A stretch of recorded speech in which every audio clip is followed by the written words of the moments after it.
Back at my mom's house, and we're gonna be showing you guys how to make tortas ahogadas the way my mom makes them. Tortas ahogadas a mi estilo. Let's get started. All right, today on Orozco's Kitchen, we're gonna be making this pork, and we're gonna start with some pork lard, and we have this boneless pork butt. So make sure you get it skinless as well. Add some garlic to your pork, add some salt, and we will be cooking this on a stovetop today, guys, and a skillet. Add some black pepper as well, and you're gonna cook these 5 minutes per side. Then add some vinegar to soften up that pork as well. Now we're gonna remove all the pork from the pan. Once removed from the pan, let's go ahead and foil it on both sides, and we're gonna be throwing this back into the oven at 400 degrees, and we're gonna keep it there for about 30 minutes, and then we're gonna drop it to 350 for 60 minutes, and then we're going to uncover it and let it cook for 20 minutes to evaporate some of that juice. And we're going to remove some of the juice at this point as well, and we're going to add some Coke.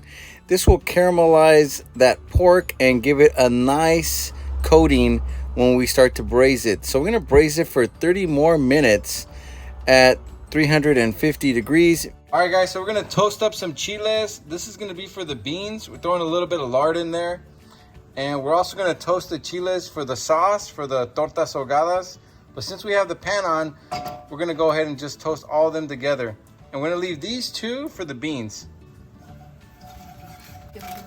All right, so we're gonna remove the chiles, and we're gonna put it into our blender, and this is gonna be the chiles for the sauce for the tortas ahogadas. We're gonna leave those two chiles for the refried beans, because on the torta itself, we're gonna put a little layer of refried beans, because that's how the recipe goes.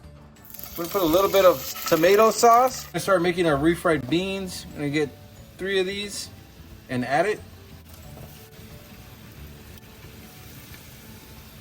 Brought the salsa to a boil, and that's why it's ready for these beans. The beans are already hot, so we're gonna start smashing these up.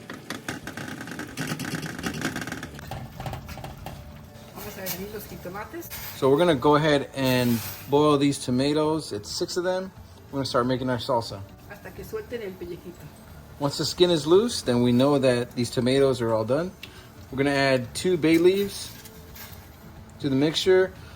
We're gonna add some garlic cloves, 3 of them.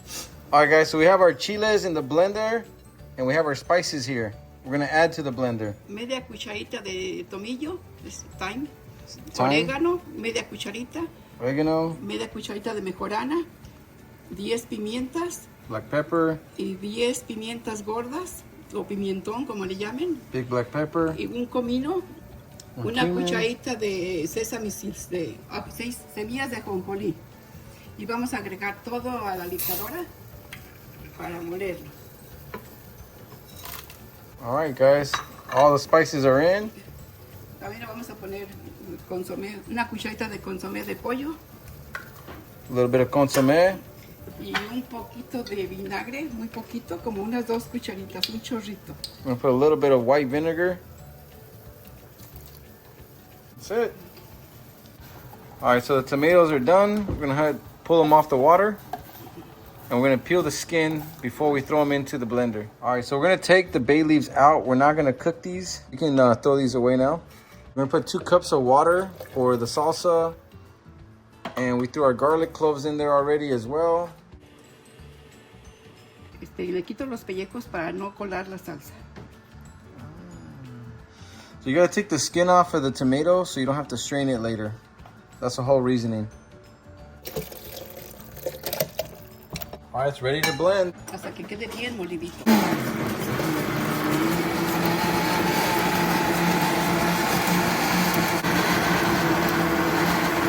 At this point, we're gonna pickle some red onion, and we're gonna chop it and put some salt. We're gonna add some lemon, and we're gonna add some white vinegar as well. All right, so our salsa is purified.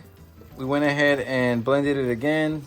Since the chiles weren't boiled, we went ahead and made sure that it was finely blended, and salsa's ready to go. And we're only using 1 salsa, Some traditional recipes use 2. We just like to use 1. That's the way my mom likes to make it. Vamos a ponerle mantequilla al pan porque aquí el pan es más bojo. Queremos que quede bien doradito para cuando le pongamos la salsa no queden tan remojados. Mientras de que sacamos las carnitas, se va a dorar el pan.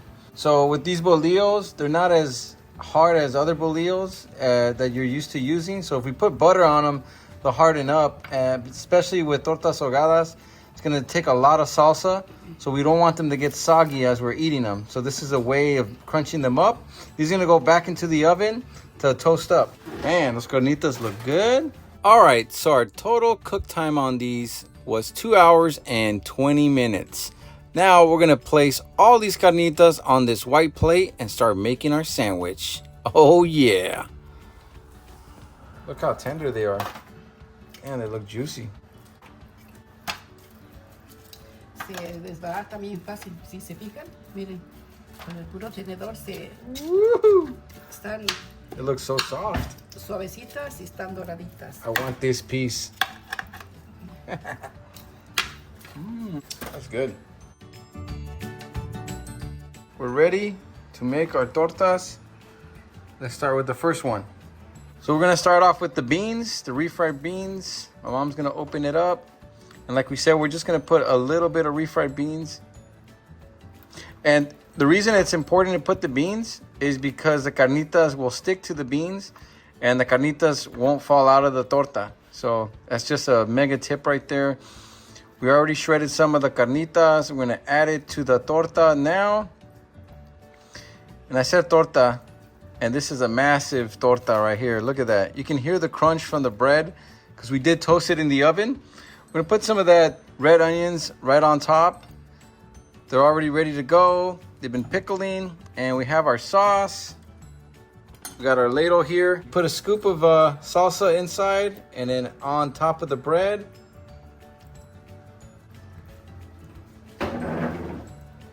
There you have it, guys. Torta ahogada. All right, guys, we're gonna give this torta ahogada a try now. Let's give this thing a taste. Woo-hoo. Give it a go.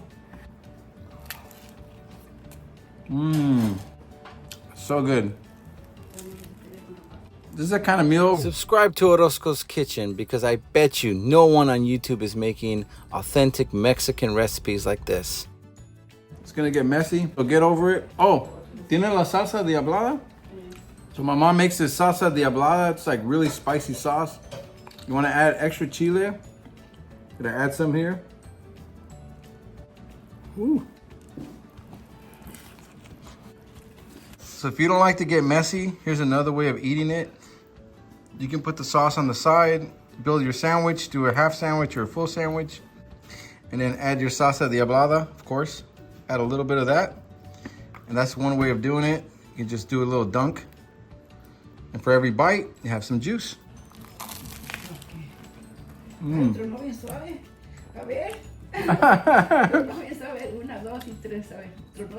hear. You want to hear crunch?